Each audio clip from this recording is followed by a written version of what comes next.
헬로 에브리원, 안녕하세요. 월스트리트파인더 김석환입니다. 2025년은 처음이네요. 아무튼 새해 복 많이 받으시고요. 올 한 해도 여러분들의 투자 그리고 건강 모든 걸 챙기는 한 해가 되시길 바라겠습니다. 저 역시 열심히 하도록 하겠습니다. 자, 그럼 우리 1월 둘째 주로 넘어가는 시점에서 항상 봐왔던 것처럼 어떤 점들을 좀 주요하게 봐야 될지 말씀드리고, 작년과는 좀 다른 버전으로 월스파 시작해 보도록 하겠습니다. 자, 일단 중앙 경제 지표나 일정을 한번 좀 보도록 하시죠. 다음 주에 대단히 좀 중요한 지표들이 많이 나옵니다. 보시다시피 항상 이제 매월 초 같은 경우에는 고용과 관련된 데이터들이 나오고요. 그리고 이제 그 다음에는 실물 경제 데이터들, 물가나 소매 판매 이런 것들이 나오게 되죠. 자, 그래서 보면은 일단 1월 둘째 주 같은 경우에는 보시다시피 소비자 물가, 생산자 물가라든지 또는 실물 경제 데이터들이 나올 예정이다 라고 보면 되겠습니다. 그래서 화요일에 생산자 물가가 나올 거고요. 그리고 수요일에는 소비자 물가가 나올 거고요. 그리고 목요일에는 소매 판매가 나옵니다. 중요한 데이터들이 쭉쭉쭉 나온다 라고 보면 되겠고요. 그리고 이제 주요 일정 중에서는 일단 우리나라 단에서 한번 보면 금융통화위원회 통화정책회의가 있을 예정입니다. 일단 최근에 우리나라가 안팎으로 좀 여러 가지 험난한 상황에 있기는 하는데, 일단 금통위에서 이전에 기준금리를 3%로 했고, 이번에 또 어떻게 할지에 대한 내용이 나오게 될 것 같고요. 다만 이제 지난 12월에 이창용 한국은행 총재의 말을 좀 빌어보면 기준금리 인하에 대해서는 조금 더 열린 생각으로 보고 있는 상황인 것은 같다라고 보면 되겠습니다. 그리고 보시다시피 수요일부터 이제 본격적으로 미국의 4분기 실적 시즌이 도래한다라고 보면 되겠습니다. 그래서 실적과 관련한 내용은 다음 주에 좀 더 면밀하게 한번 살펴보도록 하고요.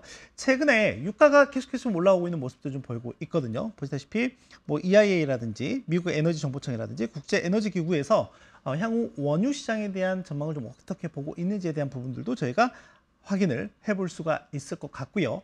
헬스케어 섹터 내에서 보면 지금 CES가 미국에서 열리고 있죠. 헬스케어 섹터 내에서는 가장 연초에 중요한 이벤트가 바로 JP모건에서 개최하는 헬스케어 컨퍼런스가 열릴 예정이다라고 보면 되겠습니다. 그래서 이 정도로 한번 살펴보시고요. 좀 더 뎁스 있게 한번 가보도록 하죠. 그 전에 바뀐 점은 작년에는 저희가 월스파 이제 마무리 단에 정리를 해드렸는데, 이제는 좀 두 가지식으로 바꿔서 앞에서 어떤 내용들을 말씀드릴 거다라고 하는 중요한 내용들을 서머리 해드리고 가도록 하겠습니다. 자, 그래서 크게 세 가지로 보면 연초에 AI 테마가 상당히 강한 모습들을 좀 보이고 있습니다. 그 안에서 유틸리티나 에너지 같은 경우에도 보면 큰 광범위한 범주에서 보면 AI 관련주들이다라고 볼 수가 있을 것 같고, 특히 연초에 아시는 것처럼 엔비디아의 주가 상승폭이 상당히 강한 모습을 보이고 있다라고 하는 거죠. 그건 아무래도 지금 열리고 있는 CS 효과가 좀 분명히 작용을 한 부분들이 있다라고 볼 수가 있을 것 같고요. 두 번째 같은 경우에는 지난해 4분기부터 보면 아시겠지만 미국 국채 수익률이 계속해서 올라가고 있는 부분들, 이미 월스파를 통해서도 여러 차례 언급을 해드렸던 것 같고요. 자, 그런데 지금도 계속 올라가고 있습니다. 네, 지금도 계속해서 올라가고 있어서 지금 보시다시피 미국채, 특히 장기물이요, 미국채 10년물이든 30년물이든 보면 각각 2024년 4월 그리고 2023년 11월 이후에 가장 높은 수준까지 올라와 있다라고 하는 거죠. 이런 부분들은 증시에는 다소 부담으로 작용할 여지가 있다라고 하는 거죠. 그리고 이제 세 번째 같은 경우에는 이제 고용과 관련한 데이터가 아직 하나 발표 안 된 게 있죠. 뭐죠? 바로 이번 주 금요일에 발표가 되는 노동부의 고용 보고서가 있을 예정이다라고 하면 되겠고, 앞서 말씀드린 대로 이제 두 번째 주에는 물가와 관련한 데이터들까지 좀 살펴보시면 좋을 것 같은데, 일단 보면 에너지 가격이라든지 그리고 이제 연말 12월 같은 경우에도 보면 상품 수요가 좀 계속해서 늘어나고 있는 모습도 좀 보였었거든요. 그래서 헤드라인 물가 상승 압력이 좀 높게 나타날 전망이 있다라는 것까지 챙겨보시면 되겠습니다. 자, 일단 연초 성과를 한번 좀 보도록 하죠. 일단 연초에도 보면 방금 말씀드린 대로 에너지나 유틸리티 쪽이 상당히 강한 모습을 좀 보였고요. 어떻게 보면 이제 부동산이나 이런 쪽들 같은 경우에는 방금 말씀드린 대로 금리와는 또 여기 상관관계를 갖고 움직이는 모습도 좀 보였다라고 하는 거죠. 일단 에너지나 유틸리티 이런 쪽이 좀 강세 모습을 보인 거는 최근에 유가라든지 천연가스와 같은 에너지 가격의 강세, 그리고 방금 말씀드린 AI를 중심으로 한 전력 수요가 지속적으로 좀 늘어날 것으로 기대하고 있다라고 하는 부분들, 이런 것들이 이제 긍정적으로 좀 작용을 했다라고 보면 될 것 같고요. 그리고 또 하나는 에너지 섹터 또는 이제 유틸리티 섹터 내에서 특히나 M&A가 상당히 강한 상승의 촉매제도 되고 있는 상황이다라고 보면 되겠습니다. 물론 단기적으로는 돈을 투자를 해야 되죠. 투자를 해야 되기 때문에 이게 인수하는 기업에 대해서는 조금 부정적으로 주가에 작용을 하고 있는 상황이기도 하지만 중장기적으로는 캐파 자체가 커지는 부분들은 비즈니스 확장 측면에서 보면 긍정적으로 작용하는 사례가 많았다라고 볼 수가 있겠습니다. 그리고 이제 UBS 같은 경우에서 보면 2030년까지 미국의 전력 수요가 12% 정도 증가할 걸로 보고 있고요. 뭐 이건 아실 것처럼 미국의 인프라가 지속적으로 투자되고 있는 부분들, 그리고 특히 AI가 촉발하고 있는 이런 전력 수요의 증가, 이런 부분들이 작용을 하고 있는 거죠. 그런데 이제 문제는 올해 같은 경우에는 좀 전력 수요 측면에서 보면 이제 공급이 좀 수요 대비 적은 상황이다 보니까 수요 충격이 발생할 수도 있다. 뭐 이런 부분도 좀 있는 상황에서 연초에 에너지나 유틸리티가 강한 모습을 보이고 있다라고 보면 될 것 같고요. 뭐 엔비디아나 메타 플랫폼스 같은 경우가 주요 기업들 중에서는 연초에 강한 모습들을 좀 보이고 있고요. 보시다시피 테슬라나 애플 같은 경우에는 일단 연초에 다운 내용들 중으로 보면 전체적인 사업에 대한 전망 자체가 약간 주요 월가 IB들 중심으로 해서 투자 의견이라든지 또는 이런 부분들이 좀 하향 조정되면서 부진한 모습을 좀 보이고 있다라고 보면 되겠습니다. 뭐 대표적으로는 테슬라 같은 경우는 로보택시와 관련해서 뱅크 오브 아메리카에서 지적한 부분들이 있고요. 애플 같은 경우는 중국 사업과 관련한 부분이 부진할 것으로 예상이 된다라는 전망들이 주가 하방을 키우는 요인이었다라고 볼 수가 있겠습니다. 뭐 일단 현재까지 상황은 이렇다. 다만 최근에 미국 경제의 강한 흐름은 지속이 되고 있는 상황이다라고 볼 수가 있겠죠. 지금 12월 ISM에서 나온 제조업이나 서비스업 지수 같은 경우에 상당히 좋은 모습을 보였죠. 특히 물가 부분이 좀 우려스럽게 나타나기도 했었습니다. 워낙 수요가 이 말은 강하다라고 하는 거겠죠. 특히 서비스업 물가 지수가 보면 64.4를 기록했거든요. 이거 같은 경우에는 23개월 만에 최고치이다라고 보면 되겠습니다. 23개월이면은 언제죠? 2022년 이후에 가장 높은 수준이다라고 보면 될 것 같고요. 다만 이제 여기서 또 한 가지 볼 거는 이제 고용과 관련한 부분 같은 경우에는 제조업이 좀 큰 폭으로 떨어지는 모습을 좀 보였고요. 서비스업도 약간 둔화되는 모습도 좀 보였다라고 보면 되겠습니다. 그런데 이 것과 같이 고용과 관련해서 나온 다양한 데이터들을 좀 살펴보면 특히 이제 구인 건수 이런 것들 같은 경우에는 2달 연속 좋아지는 모습을 좀 보였다라고 하는 거죠. 다만 이거는 계절적인 부분들이 좀 있는 상황이긴 하다. 다만 전체적으로 이렇게 구인 건수가 하락하는 가운데서 이렇게 좀 반등하는 모습을 좀 보였기 때문에 이게 추세적인 반등인지 아니면 일시적인 반등인지를 저희가 앞으로 몇 개월 동안은 확인을 해볼 필요가 있다라고 하는 거고요. 특히 연말 같은 경우에는 쇼핑에 대한 수요가 많이 늘어나는 시즌인 걸 여러분께서 잘 알고 계실 거고, 이제 그러다 보니까 보시다시피 50명 미만의 영세 기업들을 중심으로 해서 구인 건수가 크게 늘어난 부분들을 저희가 2달 연속 확인할 수 있었다라고 보면 되겠습니다. 이제 이러다 보니까 계속해서 경제는 강하다라고 하는 이런 부분들이 국채 수익률의 지속적인 상승 압력을 높이고 있는 가장 근본적인 요인이다라고 보시면 될 것 같고, 이 외에도 보면 인플레이션이 다시금 올라갈 수 있다라고 하는 이런 우려들, 그리고 이제 이번 달 20일에 공식적으로 출범할 트럼프 제2기에 대한 우려도 좀 있는 상황이다라고 보면 될 것 같고요. 지금 이렇게 미국제 장기 수익률과 S&P 500 지수 간의 상관관계를 좀 보여드리면 항상 이렇게 장기 수익률이 올라가는 구간에서는 증시가 다소 좀 부진한 모습들을 좀 보였었다라고 하는 거죠. 이제까지 계속 그런 패턴들이 이어졌었고, 다만 지금은 그런 모습이 나타나고 있지 않은 상황에 직면해 있는 부분들입니다. 이게 다시금 정상적인 관계로 돌아갈지 아니면 이걸 애써 무시하고 지속적으로 우상향하는 모습을 보일지는 이제 앞으로 제가 좀 봐야 될 부분이고요. 이거는 아마 올해 미국 증시에 가장 많이 회자되고 이야기될 부분이라고 보시면 되겠습니다. 그렇기 때문에 이게 가장 중요한 장표가 되지 않을까라고 생각을 하고 있고요. 다음을 보시면 그럼 왜 이렇게 올라가고 있느냐에 대한 부분을 좀 더 뎁스 있게 살펴보면, 일단 지난번에도 한번 말씀드렸던 것처럼 기대 인플레에 대한 재상승 우려가 있다라고 하는 거죠. 어젯밤에 발표된 FOMC 의사록에서도 보면 인플레이션 진전이 상당히 좀 더뎌졌다. 그렇기 때문에 향후에 금리 인하를 하려고 하는 부분에 대해서 조금은 신중할 필요가 있다라고 하는 게 내부의 의견이 상당히 좀 많아졌다라고 하는 거죠. 그게 12월 SEP를 통해서 저희가 볼 수 있었던 게 올 연말에 미국의 기준금리 예상치가 중간값이 3.9%였잖아요. 그러니까 지난 9월에 나왔던 것보다 대략 50bp 정도 이상 높게 나타났었고, 앞서 보셨던 것처럼 제조업이든 서비스 PMI에 대해서 나온 물가 데이터들이 조금 스티키하게 좀 높게 나왔잖아요. 이런 부분들이 여기에 그대로 녹아 들어가면서 올해 금리 인하에 대한 횟수나 전망 자체가 상당히 보수적 또는 매파적으로 변해가고 있는 상황이다라고 볼 수 있겠습니다. 거기에다가 앞으로 장기 국채에 대한 발행 물량들이 좀 많아질 수도 있다라는 이런 우려들이 최근에 좀 야금야금 나오고 있는 상황이죠. 이제 그런 부분들이 기간 프리미엄의 상승이라든지 또는 최근 나타난 미국채 10년물 입찰에서 수요 부진으로 나타나고 있다라고 하는 거죠. 보시다시피 미국채 10년물 입찰 최고 수익률을 보면 이번 1월 달 이번 주 찍힌 게 4.68%예요. 이게 2007년 6월 이후에 가장 높은 기록입니다. 근데 아시죠, 여러분? 지금은 금리가 인상되는 구간이 아니죠. 금리 인상 구간이 아니라 금리 인하 사이클에 이런 최고 수익률이 나왔다고 하는 것은 상당히 어떻다? 이례적이다라고 볼 수가 있겠습니다. 여기에는 최근에 앞서 이번 주에 경제 지표들이 상당히 좀 견고하게 나오다 보니까 다시금 기대 인플레가 이렇게 올라가고 있는 부분들, 그리고 기간 프리미엄 같은 경우에는 지난 연말부터 이렇게 높게 나타났었다라고 볼 수가 있을 것 같고요.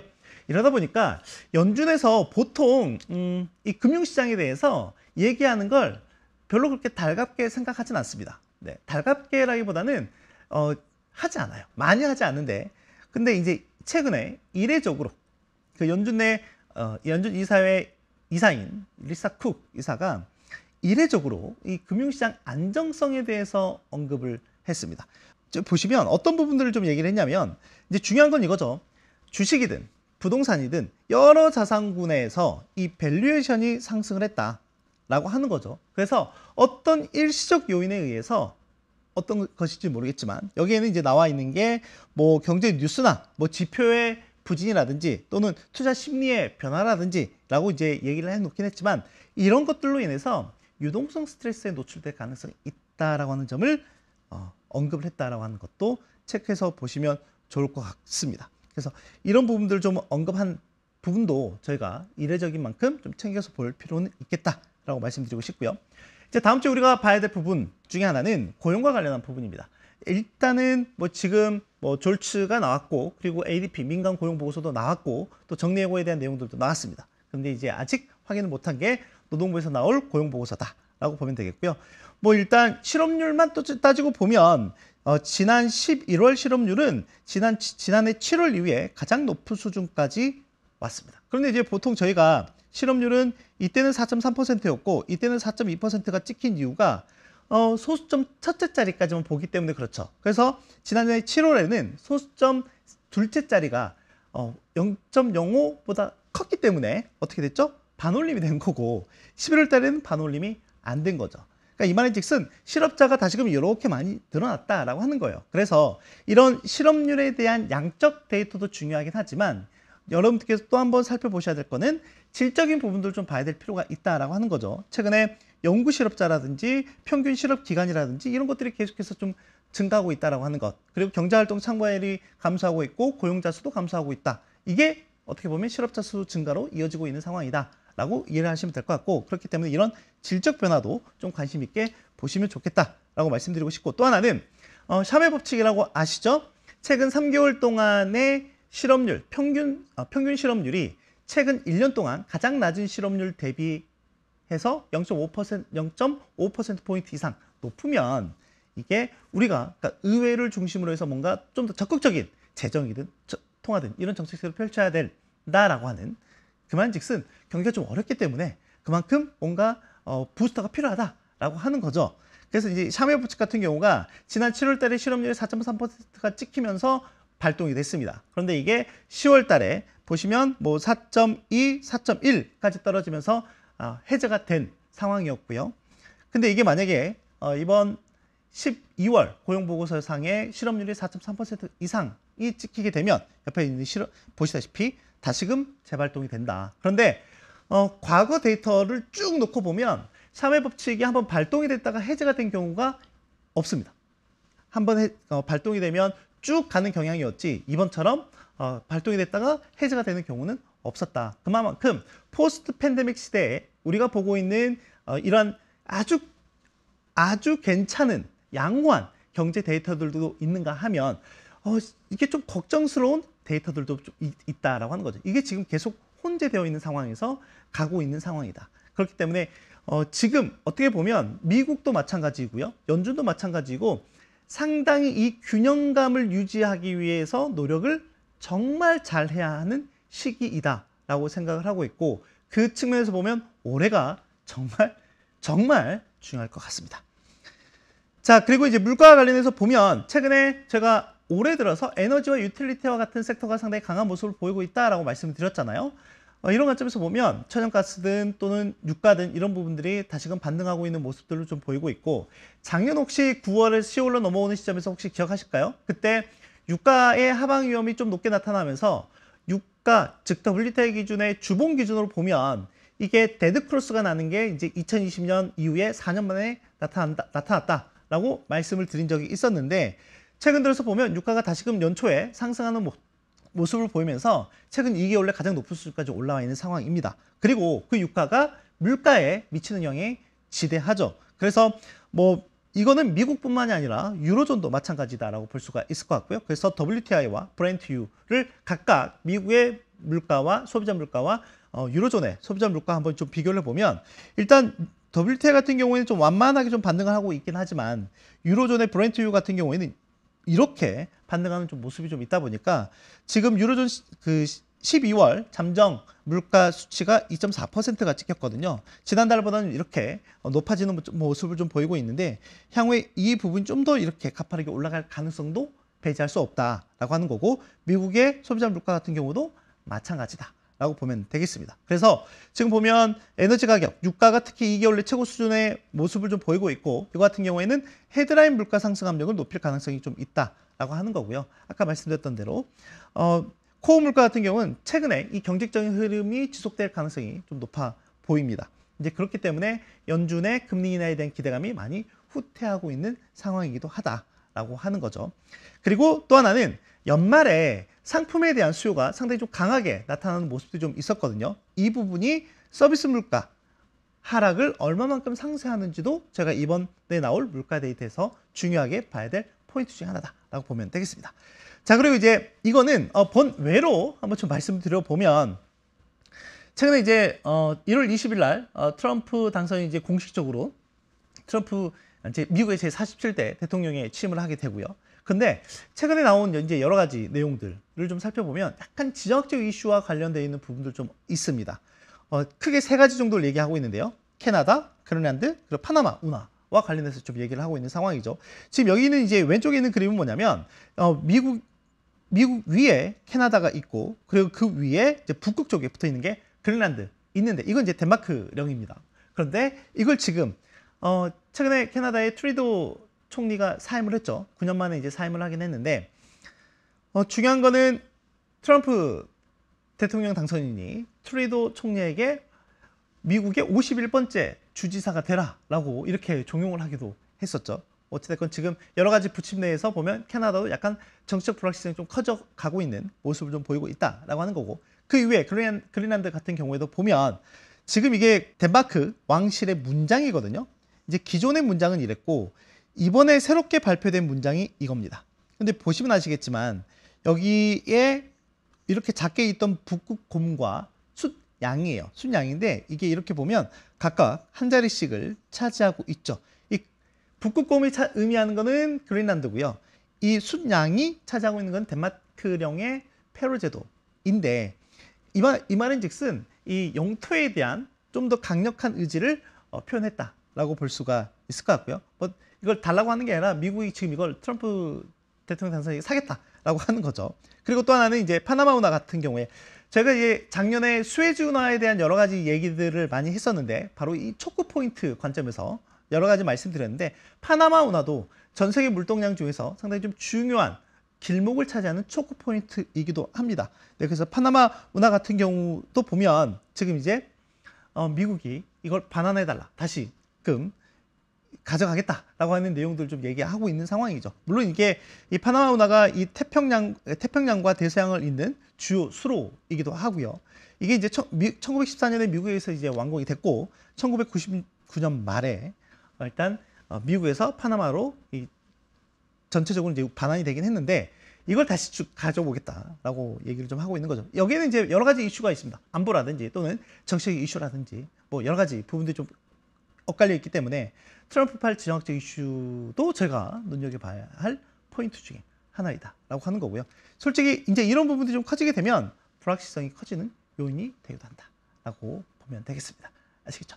자, 일단 오늘 준비한 내용은 여기까지 보도록 하시고요. 그럼 다음 주에 다시 뵙도록 하겠습니다. 너무 춥습니다. 건강 유의하시고요. 다음 주에 건강한 모습으로 뵙겠습니다. 안녕!